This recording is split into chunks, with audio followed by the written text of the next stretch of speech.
Good evening, everybody. We're back. They let us back on for another edition of Reasonable Doubt, brought to you by the Harris County Criminal Lawyers Association. I'm your host, Jimmy Ardwan, along with my trusted co-host, Julio Vela. What's going on, my friend? Another day in paradise. We got Longhorns, Aggies, Bearcats. Put them all together. It's a mistrial waiting to happen, maybe? Well, it's a table full of misfits, that's for sure. That's for sure.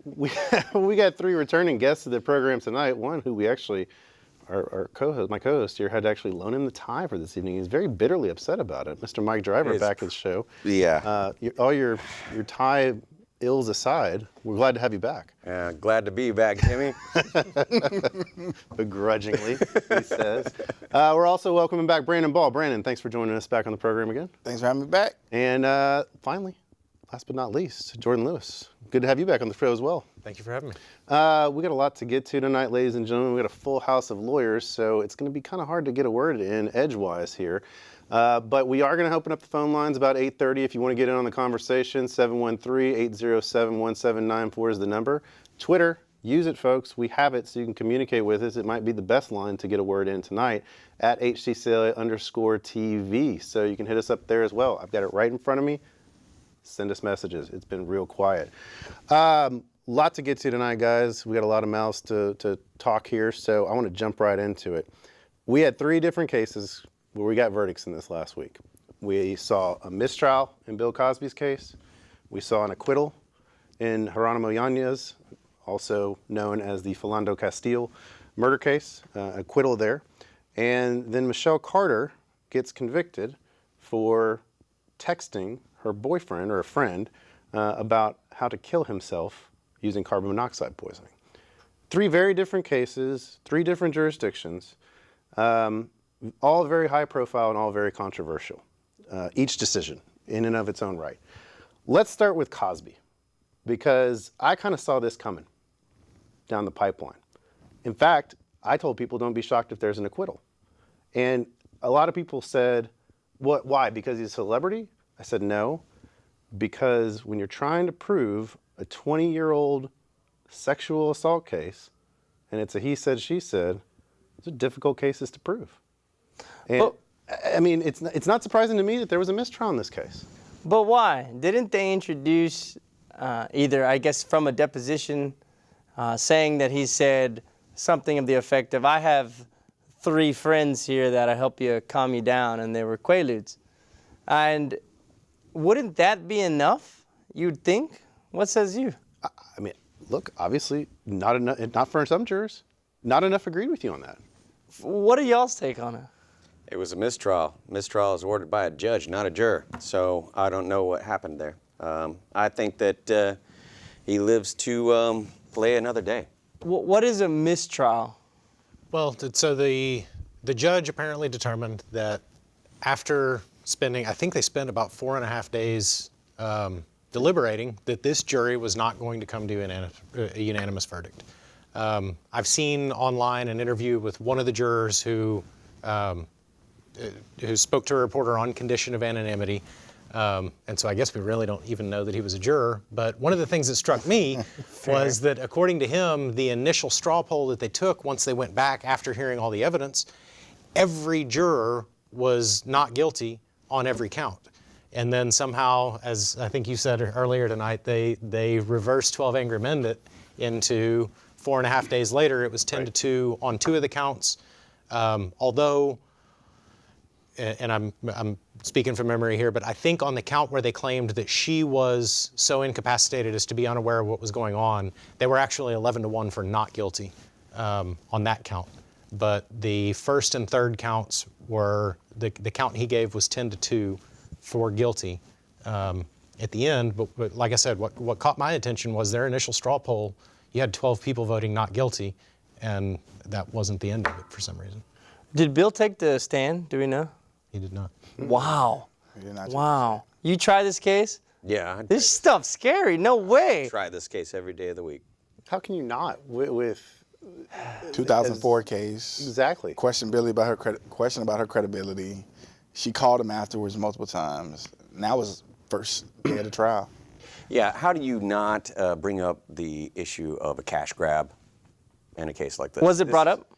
I don't know. Bias and motive? I really, I've had other things going on other than Bill Cosby's life, but how do you not bring up the fact that this is a very successful black man in America, and these people just want money? Well, I don't know. I don't know. I guess it's in the pudding.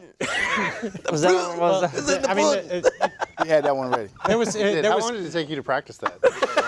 Things just come to me, you know. They just come. They just come. I'm like, oh, I should you have say been that. standing in front of the mirror ever since the say that. verdict came out. Jordan, what says you? Well, I mean, the fact that there was deposition testimony means necessarily that there is a lawsuit surrounding this stuff. And I mean, when these accusations began to come out, I think a lot of people, the first thing they thought of was Kobe Bryant. I mean, being a multimillionaire black man does not make an unattractive target for this sort of allegation, true or not. Yeah, I agree. The first thing I think of when I think of Bill Cosby is Kobe Bryant. Hey, the man. No. Look, In terms of a rape allegation where he is saying, that never happened. That never happened. They're targeting me because I'm a convenient target with deep pockets. I do believe the issue in Kobe Bryant's case was the level of consent, though. But still deep pockets, though. But I mean, that's it's- always, And that's also the issue here. Had he been that's a guy with $50 in the bank account, that accusation would not have come forward. But see, that's the problem. But the problem is the issue of consent.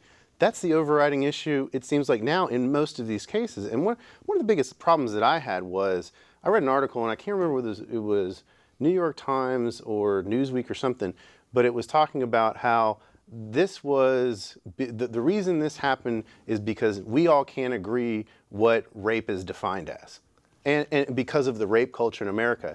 And that was the biggest BS article I think I've ever read. I mean, it comes out right after the mistrial is declared, okay? So one, and I think it's irresponsibility on the part of journalists, because one, you haven't talked to any of the jurors yet, so you don't know exactly what the jurors were deciding on. And here this guy is already making assumptions that these people didn't know what they were doing, that they were deciding it based on rape culture and not on the frickin' evidence. I mean, that was the most offensive thing I read after this mistrial. I would agree with his central tenet that a big problem in this case is that the word rape is becoming untethered from any definition. That's right. But I believe that for, I'm guessing, the exact opposite reason that he does. I'm sure. Because sexual assault is a thing. It has a definition. It has a legal definition. It has a legal definition. And the fact is that in our culture, there is a push to move away from that definition. And I think it's causing problems beyond just the courtroom. If words don't have a definition, you can't have a conversation about that word because no one is talking about the same thing. Yeah. I was surprised that of the 40 other accusers, one of them was allowed to testify in this case, because I wonder how they came to the decision of just allowing one and maybe not two or three. If you're going to allow one in there, 2, 3, or 4. In Texas, they'd all be allowed to testify at this point. They really would. What was their reasoning? Do we know? Right. So in Texas, are there protections for an accused for those types of things? There used to be. The general rule is if you're saying that this guy did this thing on this date, you can't throw in a whole bunch of evidence about how he did similar things on past occasions. So if he did it then, he must have done it now. The glaring exception now under Texas law is in sexual assault cases. They are allowed to offer what we call propensity evidence to show, well, he's done it before, so he must have done it this time, right? And I think it's a huge problem. Now, in propensity evidence, are you talking about like 404B evidence that is specifically tailored to sexual assault cases for all sexual assault cases, or are you talking about propensity evidence in terms of indecency by contact cases and stuff like that?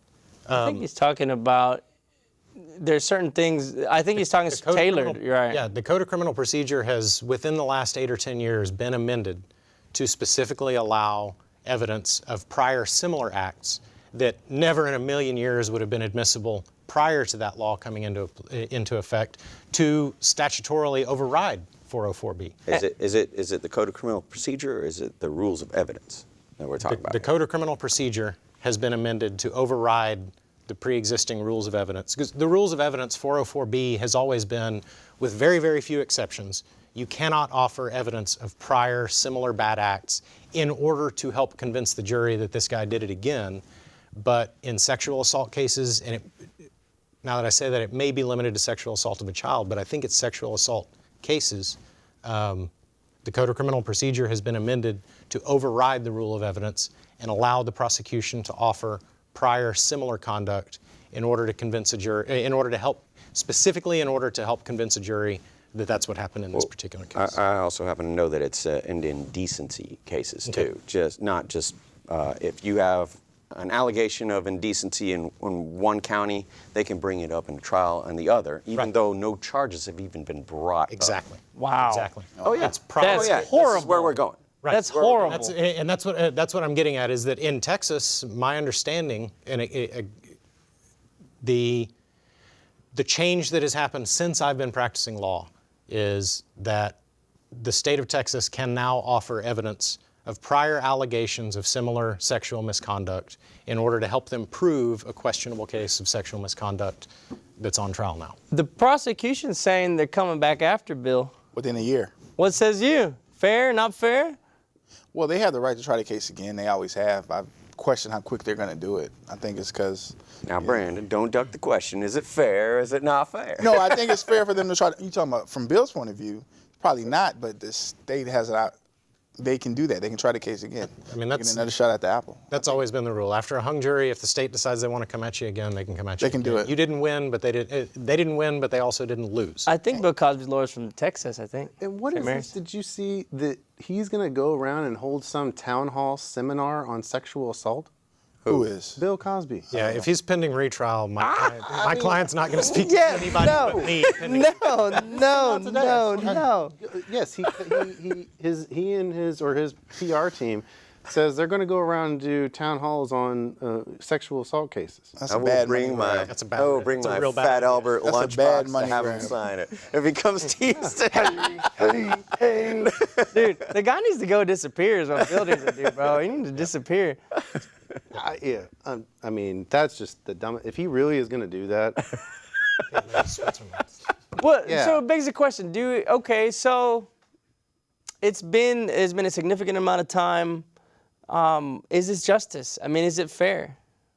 I mean, it's been a significant amount of time, but I think it comes down to who you are and what you believe. As far as a prosecutor is concerned, if he genuinely believes that Bill Cosby raped this woman, then yes, it's fair. He didn't get a conviction this time around. He still has an opportunity to try to get another one. And the allegation is that a woman was raped.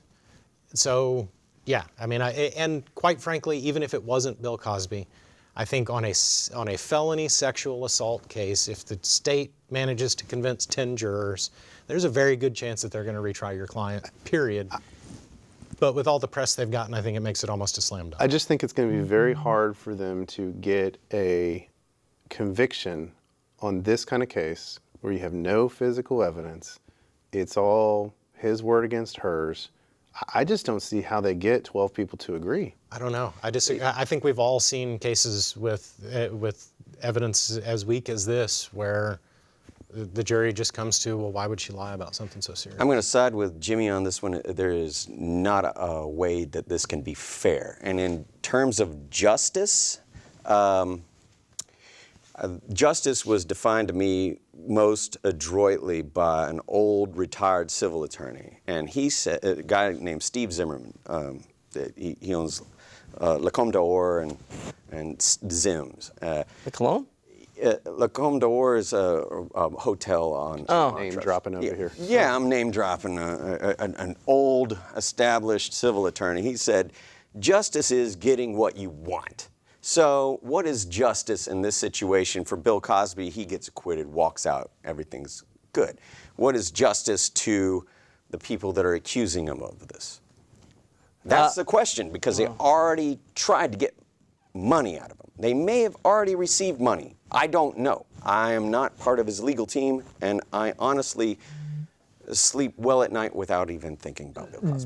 Does the pendulum swing a different way if the complaining witness is white? I think she was. How many are black? Was she white? Yeah. I thought she was black. No, I don't think I this one thought was. this one, because it was 40 of them. I thought this particular one. The real question is, Precautions. if she'd been a child at the time, I think we see a much different result. I mean, about that? child sex cases where the only Well, but I evidence mean, look, is what she there is says that happened. one. There is that one allegation they have out in California where the girl was 15 at the Playboy Mansion, but that's fertile cross-examination. But What were you but doing I'm at the talking Playboy about- Mansion at 15 years old? I'm talking you know? I'm talking about your run-of-the-mill, and I say run-of-the-mill. It shouldn't be, but these happen far too often. The young woman comes forward as a young adult and says, "Hey, Yeah. when I was 12, this guy molested me," and the only evidence to support her claim is what she says. People go to prison in Texas on that exact case on a fairly regular basis. That's true. Every Unless day. they hire somebody that's at this table, and then they can have a Coke and a smile and sit down. You know? Except there's not a person at this table that would walk into the courtroom on a set of facts like that and be confident that they were going to win. I don't know. That's scary, bro. That is scary. That is scary as hell. I got to be honest with you. I mean, I don't think on any case, if there is a lawyer who is truly 100% confident they're going to win the case as soon as they walk in, I have yet to meet that person. Oh, they work he's a for liar. the Travis County District Attorney's Office. We'll get to that in a second. And Adam Raposa's contempt trial. We'll get to that in a Yeah, second. But let's yeah. switch gears. Let's table Cosby till probably the retrial. But I want to go to the murder case of Philando Castile because we finally got a verdict there. The officer, Geronimo Yanez, was acquitted in that case. And big video release that we finally, the only video we saw up until trial was the Facebook video post-shooting from the girlfriend. Not his wife, but his girlfriend. Now, after the acquittal, the full video from the dash cam has been released, shows the whole story, and we get an acquittal. So here's what I'll say, and I actually brought some numbers from the Bureau of Labor Statistics. Came prepared. I came prepared. The verdict here should not come as a surprise to anyone who is paying attention in our country. And to my mind, it all comes down to one single issue, and that is every single person in this country is deluded about how dangerous it is to be a police officer. I've got here a list of 20 jobs in this country, according to the Bureau of Labor Statistics, that are more dangerous than being a policeman. Some of these shouldn't be surprising. Loggers, fishermen, those are really dangerous jobs. It's more dangerous to be a trash man than a policeman. So according to the Bureau of Labor Statistics, the most recent numbers that they have available are for 2015. In 2015, 11.7 police officers for every 100,000 working full-time were going to die in the line of duty. Now what's interesting about that is nearly half of those were going to be traffic accidents. If you take out the traffic accidents, you get down to 4.68, and just as a baseline, the average across the country is 3.4. But even if you include all the traffic accidents, the list of jobs that are more dangerous than being a police officer are construction worker, mechanic, maintenance man, taxi driver, groundskeeper, construction labor. Groundskeeper. More dangerous than being a policeman. You get hit by a rake or something? You fall under a lawnmower, I mean, whatever. You're done for. Fall into a hole. And farmers are twice as likely to die on the job as a police officer is. And the fact of the matter is that I think the problem comes into play in two different places in a case like this. Number one, police officers are unreasonably on a hair trigger because they've been trained that they're doing the most dangerous job in the country and that any one of us might shoot them at any time, which is total horseshit. Sorry, pardon my French. Beep, beep. Beep. Here's the dumb button. Wasn't me, Jimmy. The other issue is that in the same way that police officers are trained that the job that they're doing is more dangerous than it actually is, the people who make up a jury are conditioned to believe that he's out there doing a dangerous job, he's having to make split-second decisions. I'm not familiar with the law in Minnesota. I'm not familiar with the law in Minnesota. What I know in the law in Texas, what the jury would have been asked to do is decide whether, number one, that officer genuinely believed that he was under an immediate threat from Mr. Castile, and secondly, and most importantly, whether that fear was objectively reasonable. I think the numbers show that it was not. The problem is that what that jury believed, and I think what most juries anywhere in this country are going to believe, is that because that job is much more dangerous than it actually is, that just about anything becomes reasonable, and reaching for anything becomes a threat.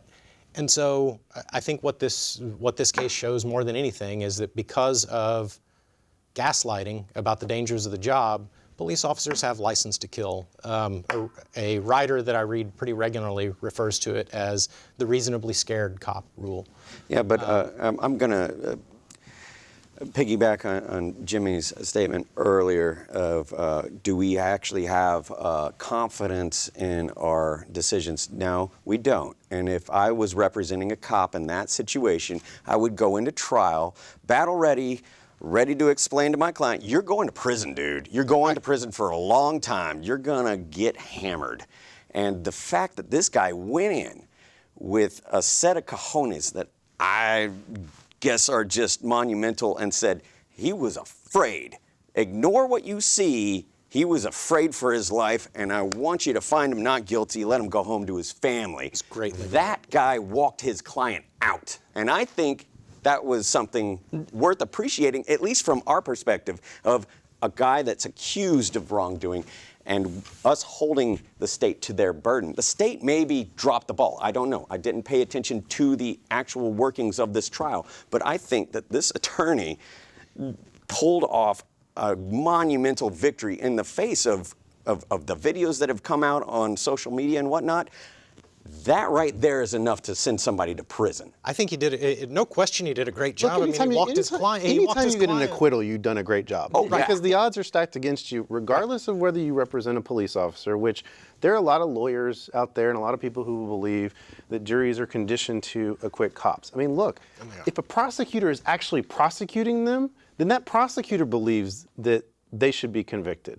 And look, I mean, the reality is we know if the state says it, more often than not, the jury's going to agree with them, whether it's a police officer, whether it's a regular person or not. So, look, I mean, the fact that that lawyer went in and got an acquittal is impressive in and of itself. Two things. Well, okay. yeah, go, yeah. Well, two things come to mind when I think about it. The first thing is, I didn't read the transcripts about the trial, but I would imagine at some level, like what Mike was alluding to, that he did some version of Us Against the World, Give Us a Chance, with a little guy, don't believe what you've seen on television, look at the facts, look at the evidence, give my guy a shot. He walked into it with some version of that. And the second thing is, I get asked the question all the time as a criminal defense attorney, as somebody who's African American, as somebody who sees these shootings happen and people get acquitted, like, is there a conflict for me?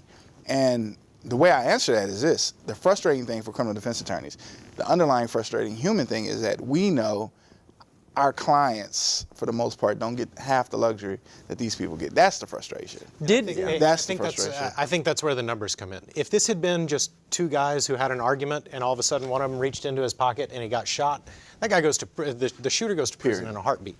The reason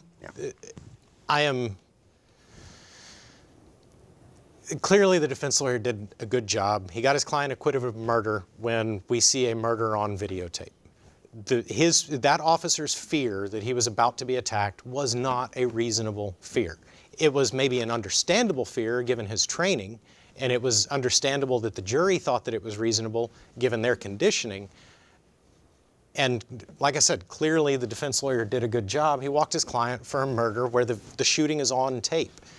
The question, though, is reason. Why does a cop get a benefit that our clients would never in a million years get? And I think it's because we've been conditioned for about the last 40 or 50 years that these guys are out there putting their lives on the line for us every day. And they do, but no more than our trash men. But I disagree with that now, because the media, particularly in the last couple of years with all the police shootings, I think it's much harder to defend a police officer now in a shooting because people are now conditioned to think that all of these police shootings are unjustified and the police are just out there killing people. And so I think it makes it much more difficult, actually, to defend a police officer in this day and age because of what the media has done with it. I actually think it's different. I think it's people going back and supporting police officers even more because of the outcry, because of what's saying. Whenever there's any type of jury selection, the question is asked, do you believe cops, what's going on now?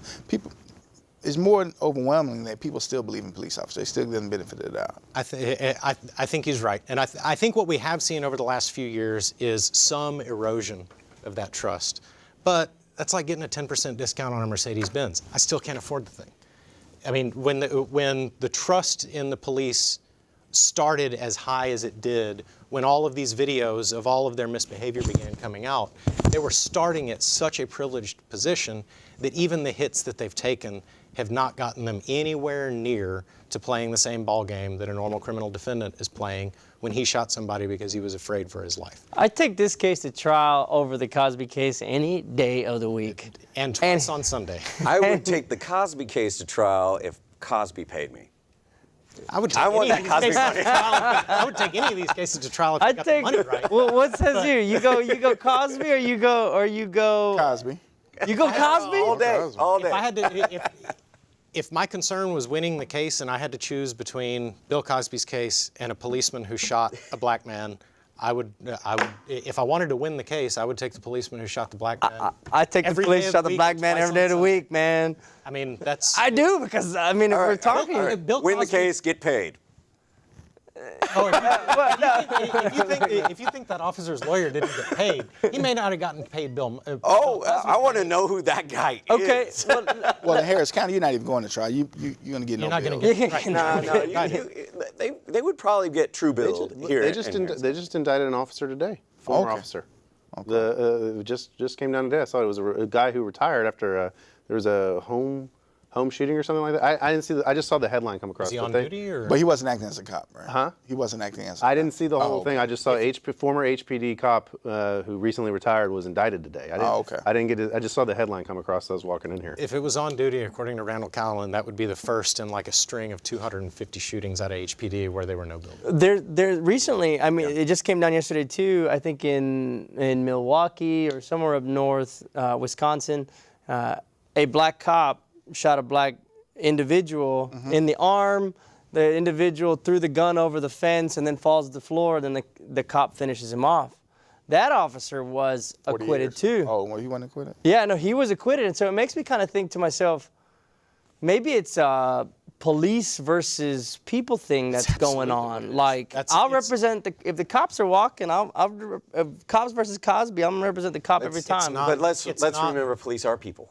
So They are pe- people, but they're people they're are in privileged those people. uniforms. We can call it privilege. We can call it whatever it is. And you might say that it's. You did say that it is the nature of an overinflated sense of the nature of the job is so dangerous. But it is a freaking dangerous job because you're going to have. It's less dangerous I mean, than being a taxi is it driver. is it less dangerous than running drugs for a cartel? Maybe. No, it's less I don't dangerous know. than being a taxi It's driver actually or a trash it's don't it's have more all the data dangerous. on Mike is making those Jeff I Sessions think here's the comparisons. point. I think here's the point, though, and this is where the reasonableness comes into play, is that when you're a police officer, and look, I mean, if you look at the video, the dash cam video, I mean, his reaction is one of, "Oh my God, what did I do?" And he let out a bunch of expletives that, Jordan, we can't say on the air, just to remind you. I apologize. But I mean, when you look at his reaction, I think that it is reasonable to believe, because I can kind of see it, and I'm not trying to say that all cops are justified in what they do, because I don't believe that. But on this specific case, I can understand if you get into it, you've pulled somebody over, you don't know what you're walking into, especially, now this wasn't late at night, but I can see how the perception is there that police who walk up to an unknown suspect in a car they've just pulled over, they don't know what they're getting into. They don't know who's in the back seat, who's in the passenger seat, till they walk up there.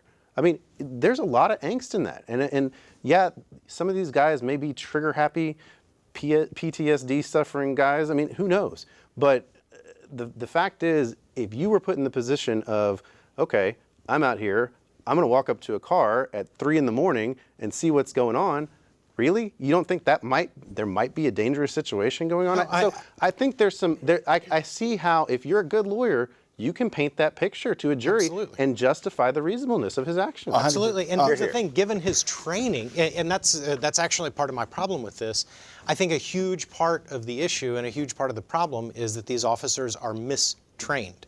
They are taught that their job is far more dangerous than it is, and so they conduct themselves as though they are doing a job that is much more dangerous than it is, and it's going to lead to errors on the side of citizens getting shot for reaching for the document they were just asked. And therefore not objectively reasonable. It's not objectively reasonable. Subjective, I have no doubt that in the moment that cop pulled the trigger, he thought that guy was reaching for his gun. The question then becomes, was that a reasonable fear? my answer is a hands down no, objectively. Given his training, I can see how he got there. And that's my gripe, is that these guys are being mistrained. They're being trained to believe that they're soldiers in a war zone when they're supposed to be public servants in peacetime. And What says you, it Brian? leads to dead people who don't need to be dead. Reach for reset your ourselves here taser real quick. instead of your gun. Right. We just hit the halfway point of the show, ladies and gentlemen. So if you want to get on this conversation, 713-807-1794 is the number. Twitter is still up. Nobody has tweeted in to us. So Hey, check this out. let's get it going here. Do it. I want you to tweet right now. Do it. No, it's okay. Go Eat ahead. them up, cats. You gotta.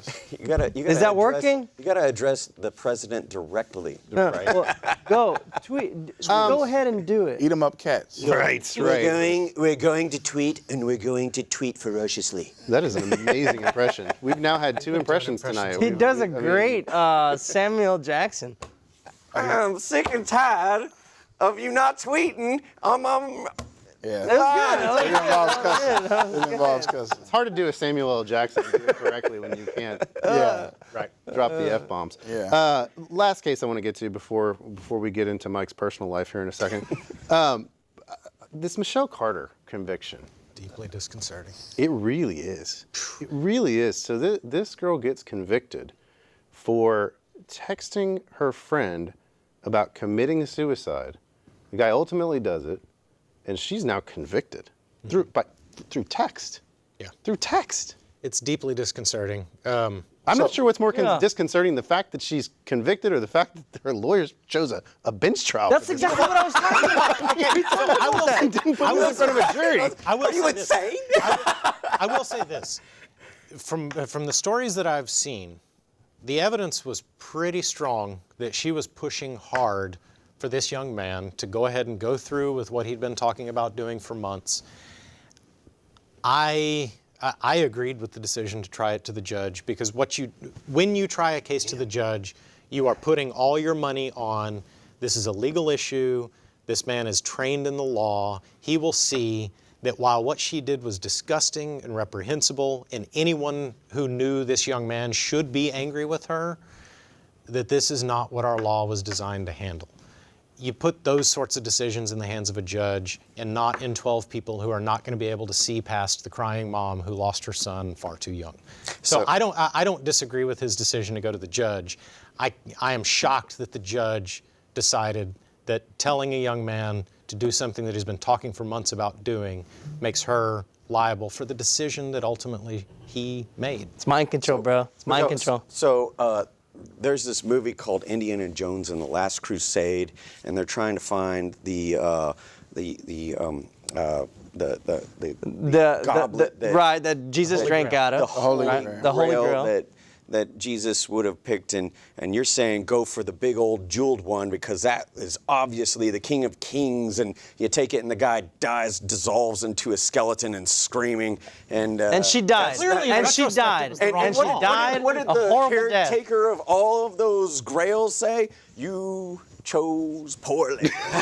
What says you, Brandon? I mean, clearly in retrospect, he chose wrong, but this case was a question about, there was no dispute about what she had done, there's no dispute about what happened, there's no dispute about the sequence of events. The question is a young woman criminally liable for telling this kid, yeah, dude, you should just go ahead and kill yourself? I disagree with almost everything you just said. Looking at the article, I thought there was some dispute because she actually didn't text him. During the actual event, she actually spoke to him about it. He got out the car. He said, I'm going to get out of the car. Then he got back in the car after she told him to. What it was a couple weeks after he died, she texted her friend saying, I think this is my fault. And so her lawyer was mainly arguing that, how do we know it really happened like this? Well, she mind controlled him, didn't Or she? even getting in that, how do we know her rendition of what happened is correct? I think that's right. Yeah. So it's not as clear. So it is a factual issue. The real issue in this case is the difference between criminal liability and moral culpability. And you gotta have facts in order to have criminal liability, right? You gotta have a take law. that to a judge? Why You gotta not have a law that says that she's criminally liable if these things happen. This is the first time in the United States that a person has ever been convicted of telling a potential suicide, hey, it's okay, go ahead and do it. Jordan, I foresee you have a very lucrative career as an appellate judge. That sounds like no harmful error here. That everything looks okay. I can understand. No, I would reverse what's this. going. I would reverse this in a heartbeat How? because what she did is morally reprehensible, but not a crime. She did not cause his death. He caused his death. That's why we call it a suicide and not a murder. Oh, so you would not show deference to the trial court's findings? No, not in this case. This is a legal issue, not a Okay. factual issue. I misspoke. What says All of the attorneys, what says it? What says you? As an appellate all of the judge. attorneys who've spoken on it within the Massachusetts area have basically said this judge stretched the law, which means created new Right. law. And you can't do that. He at the trial created a level. new law. You can't do that at the trial No level. person in the United States has ever been convicted of, hey, you know what, just do it. This thing you've been talking for months about doing, Right. just go ahead and do it.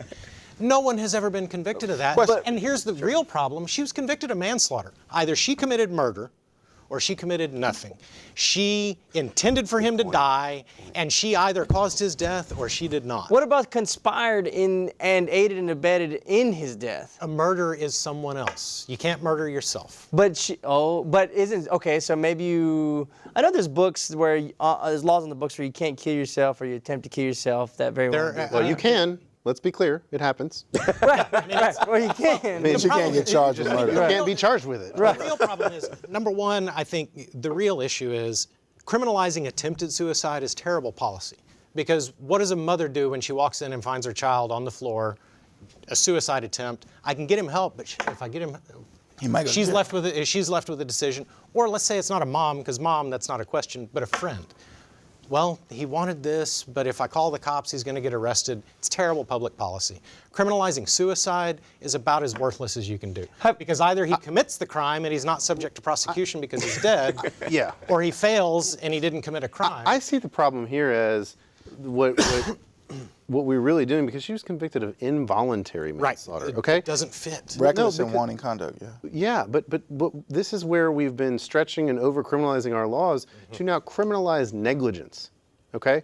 And instead of having the traditional intent or culpable mental state like we all learn about in law school, the mens rea, as they say, now we're bordering into almost a civil analysis of negligence, and whether or not you take remember the old eggshell plaintiff case? Right. You take the plaintiff as you find them, kind of thing. I mean, and that's almost what this is, because you're saying, Exactly. look, this guy was suicidal to begin with, and now you're liable because you sent him text messages or made a call encouraging his otherwise predisposition to do this. Our law And in some has form always- or fashion, isn't a First Amendment attorney chomping at the bits? Because if this goes up, doesn't this eventually conflict in some form or fashion? Well, but there is a category of unprotected speech that's speech. I don't remember the word, but speech that's No. Hate speech is protected. They just said so this week. This week. Hate speech is protected. Oh yeah, the slanted the thing. Speech Yeah. That came out while you were practicing your Bill Cosby impersonation. Speech integral to criminal conduct is not protected speech. You and I can't freely conspire to go commit a crime. That's not free speech. That's the exception that this would fall into. I don't think a First Amendment analysis will work here. However, our criminal law has always put down a clear line between word and deed for exactly the reason you were talking about. If it could be a crime to really, really hurt somebody's feelings, well, I might say the exact same thing to these three different guys and commit a crime once, but not the other two times, because that's all about how sensitive are you as opposed to the thing that I actually did. There's a difference between word and deed. But in this situation, it's a crime because she was convicted. Yes, absolutely. But let me pose this hypothetical to She's you. a convicted criminal because she was convicted. That doesn't mean that a crime happened. That's what our appeals Ooh, process is. fair enough. Hey, innocent doesn't Just mean not because you guilty. did it Innocent don't doesn't mean mean not you're guilty. guilty. So let me ask you this. No. The question is, assume that she did every single thing that the prosecution says.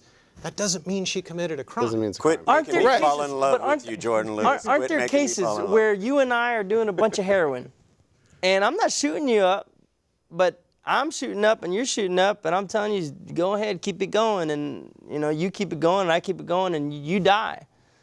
Hasn't there been cases where I suddenly am a defendant in a case? And those are problematic because it's. I mean, it's not okay. Our criminal law wasn't developed after we gained our independence from England. We inherited all their stuff. They've been looking at this stuff for thousands of years, and for thousands of years, we've had a difference between what you said and what you did. And with very, very few exceptions, what you said is not a crime. We look at what you did. This is a case where if she had said those exact same things to someone who was stronger or less inclined to suicide or any of those things, we don't wind up where we are. It's results oriented, and no question what she did was disgusting. Her parents are probably humiliated. His parents, clearly, she is the worst human being on the planet. None of those things make her a criminal. The law is what it is, and this judge stretched the law in ways that it's never been stretched before, and that's a problem. So let me ask you this. All right, Brandon, you got the Cosby, you got the text messages, and you got the cop killing. What case you take? Text messages. Ooh-wee. Moral reasons, all day. text messages. You say If text? I want to win. What says take you, the- Mike? Cosby's paying. You go Cosby. Well, let's talk. Let's switch gears a little bit and talk about the case that Mike is actually on. What? And what you've been dealing with all week. And I appreciate you joining us, given all you've been through Thank you. this week, because you've had a car crash too. Yesterday. Yeah. It's kind of like a metaphor for your life this week. I think. Pretty much. It feels yes. like. But you are representing Austin attorney Adam Raposa, Yes, who sir. is currently. Well, I don't know where he is, and I don't expect you to comment on that at this He's in point. Austin. Okay. No, the KPS was lifted. Okay. And he is in the midst of a contempt trial in Austin. You're defending him on it, I think, with another lawyer as well, right? Steve Brand Yeah. is lead counsel on that. I help Adam with a slew of other things, but in this particular case, I am sitting second chair to Steve Brand. So Adam is famous or infamous, however, whatever side of the fence you're on with him, criminal defense attorney up in Austin. He has been held in contempt once before. Twice. Twice? Yes. Okay. I did not know about the second one. Yeah, what was the second one?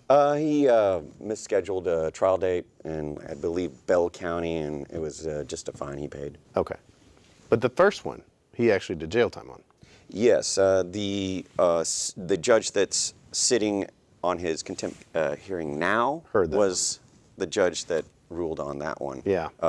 Judge Paul Davis. So let's talk about what exactly got him into this current contempt situation. It was a voir dire examination and a .15 or higher DWI in County Court 5 in Travis County.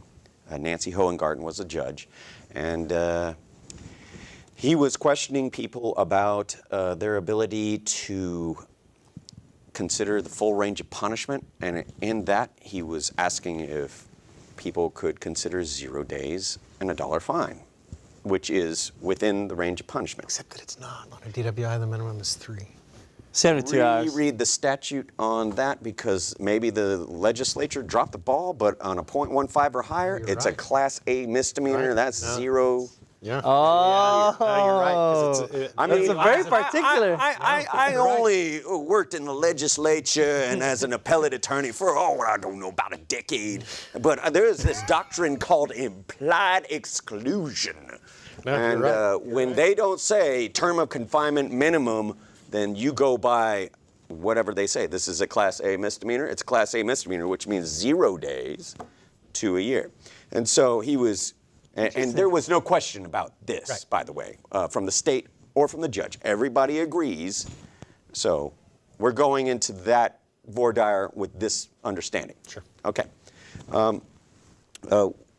He was asking several veneer members about whether or not they could consider no confinement in a case where a BAC was .15 or higher, as is his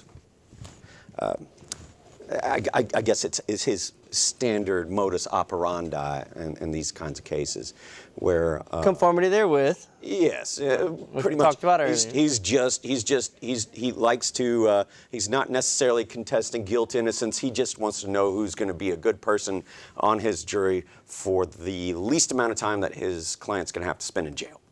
And Nancy Owen Garden has expressed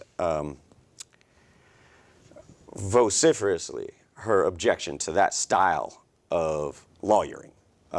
We actually have a case that was decided by the Court of Criminal Appeals in Ivy, it was Ivy, where a judge, Nancy Owen Garden, decided to probate a sentence of like a couple of Confinement, days. right. A couple of days. Thanks to She him. probated it for a year. Thanks to that case, it fundamentally shifted the way Thanks to that DWI case- law is practiced. Yes. Exactly. Yeah. Now we all go into a trial thinking that it's not the jury's purview at any point in the game, really, to assess the punishment. And recently, So what happened, Mike? all right. What happened? So he basically said that the judge wasn't being fair when she directed a veneer member to say that he could consider the full range of punishment, thereby rehabilitating a client or a veneer member from getting themselves excluded for cause. And that's the gist of it. that's the gist of it. He So got a I've little read the- upset, and he did say, within earshot of the jury, Something like, I can't get a fair trial here. You see what's going on. She called him to the bench. He said, no, this is a public trial, and I want them to know, I want these people to know how difficult it is to get a fair trial in this court. So that's what he's That- being held in contempt for. She has 5 different counts of contempt at 180 days apiece, potentially. And as I understand it, he's not, or they've ruled he's not entitled to a jury on this case. Yes, without sentencing him. Now, Jimmy, do you know when you're entitled to a jury on a contempt? Well, I used to think I knew, but after this case, I don't think I know anymore. If you were sentenced to 181 days, you get a jury. Anything over 180 days. Now, what did we not have going into a pretrial conference on this contempt? You didn't have a Notice? We didn't have a sentence. Well, 180 days is the max. It's 5 different counts of contempt. I think it's potential confinement, so you can stack the contempt hearings. Is that You what? can, the jury- 180 days, 180 days, 180 days, 180 days, 180, 2.5 years is what he's looking at. right, but the Supreme Court cases on right to a jury are triggered by the actual sentence. There was no actual sentence. Right. Ooh, but they're retrospective. interesting. So you can be facing more than 180 days, but if you didn't get a jury and you didn't get more than 180 days, your right to a jury was not. That's what we're talking about. Now, Nancy Owen Garden has absented herself from this little proceeding. So, Government Code 21.002, subsection, I think, D, doesn't apply to Nancy Owen Garden's contempt, where upon issuing a sentence for a contempt of court action, you then present a motion to the court, and upon proper motion, you are released on your personal recognizance. That gives you notice of the next step. So I sentence you to 181 days, or just 180 days, or 2 days, or just $1. You pay me $2 and you can go. Do you think we would be here if she actually sentenced him to a weekend in jail and $10? No. No, we wouldn't. he'd We be have out- two he'd and a be out of half jail and had years paid his hanging $10. over Adam Raposa's head. So it sounds like this whole thing, from the judicial standpoint, kind of sounds like a little bit of a dog and pony show that they're putting on, and the fix is already in. I mean, you say dog and pony instead of kangaroo court. Same thing. And I recognize your deference to the Travis County system, But I have never Maybe I really should say that seen- they are trying to put up the patina of fairness because they are actually conducting a hearing while. A patina of fairness is actually it's a very adroit description of this, because a patina means that it's been caked up over years, and they did this to him the last time, which really, they completely ignored the government code. Yeah. They completely ignored actual procedure. That's why he didn't show up on Monday. He didn't show up on Monday because, first of all, he's stressed out because he thinks he's getting railroaded, and he got his heart racing for notable reasons. And he didn't show up later in the day because We didn't get into why he did or didn't show up. He showed up because of the doctor. All right, he had to go to the doctor. Yeah, he's sick. Or not. you don't understand the amount of stress that is going over a lawyer. This is a lawyer. Correct. Who represents clients. Correct. That is being railroaded by the system. And to be fair, this is also the same lawyer that takes glee in towing the line and occasionally stepping over the line without getting smacked for it. So When's the last time he didn't get smacked for it?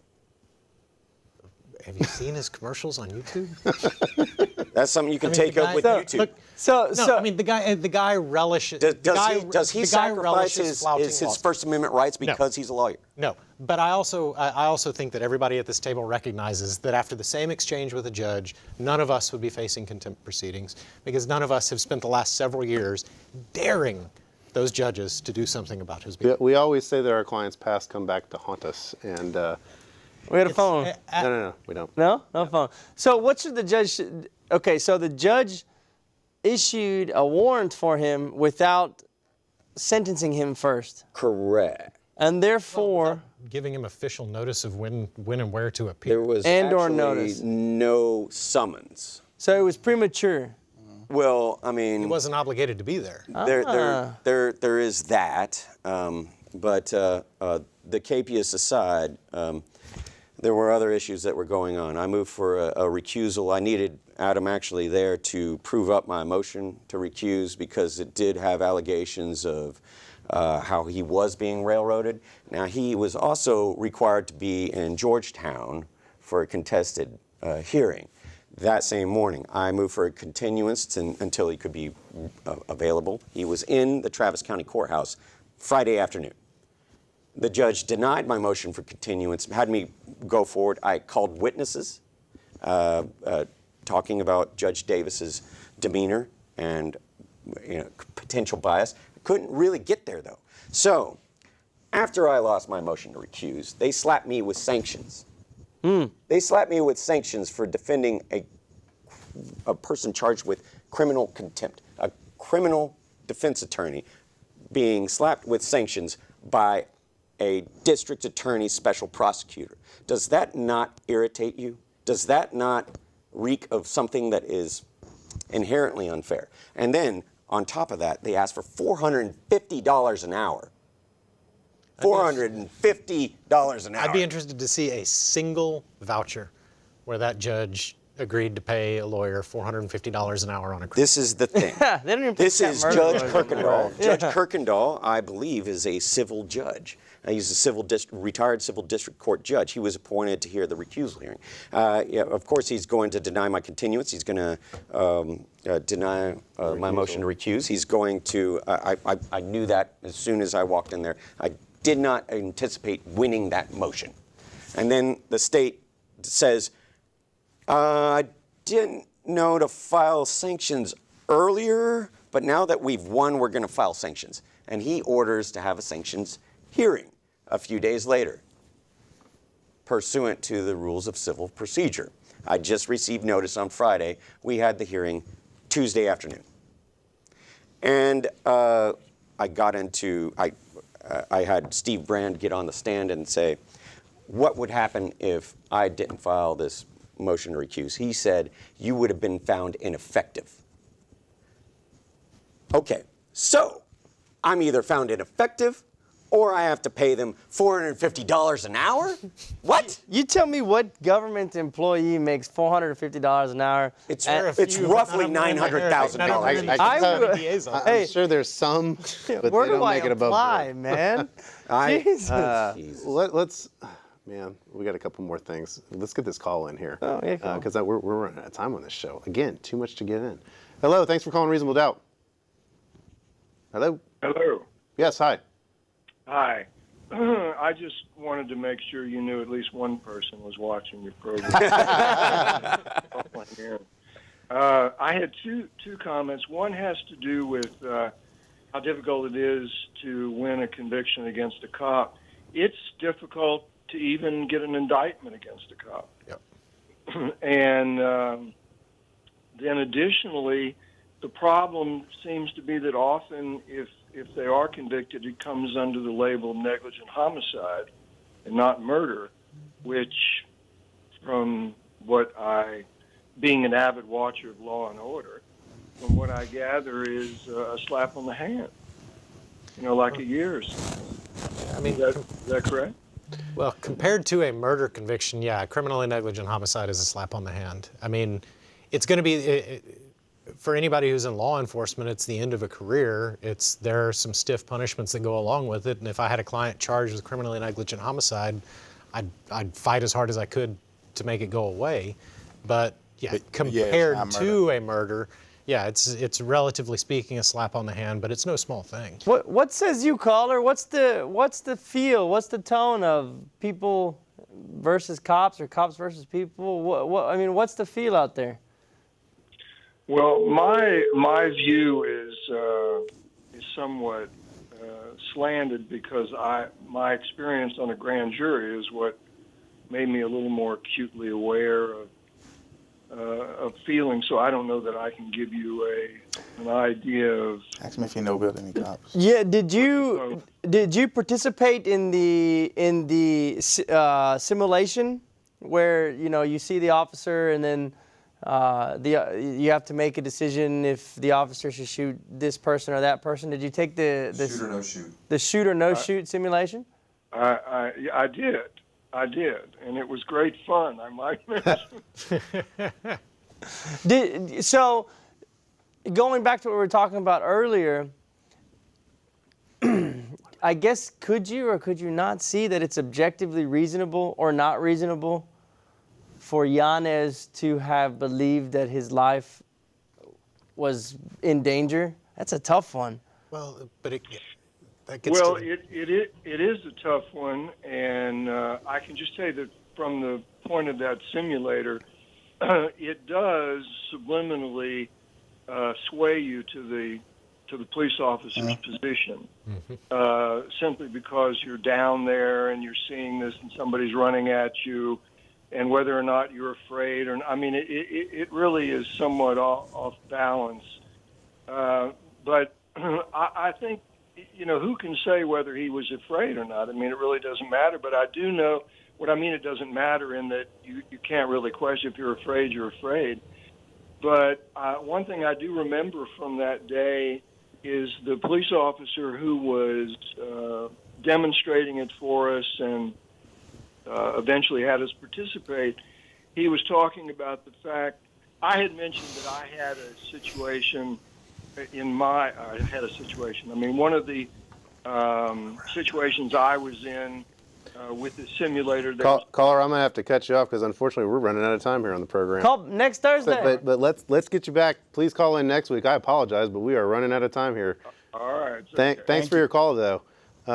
Man, guys, we ran long despite your tie issues. I know, right? This is the worst tie I've ever seen. It's a nice tie. It is a horrible tie. You were still able to offer insightful And it's still going on. The KPS was lifted this morning. He had a psychological examination that was originally denied on Monday, ordered by the judge. I don't know how that's going to turn out.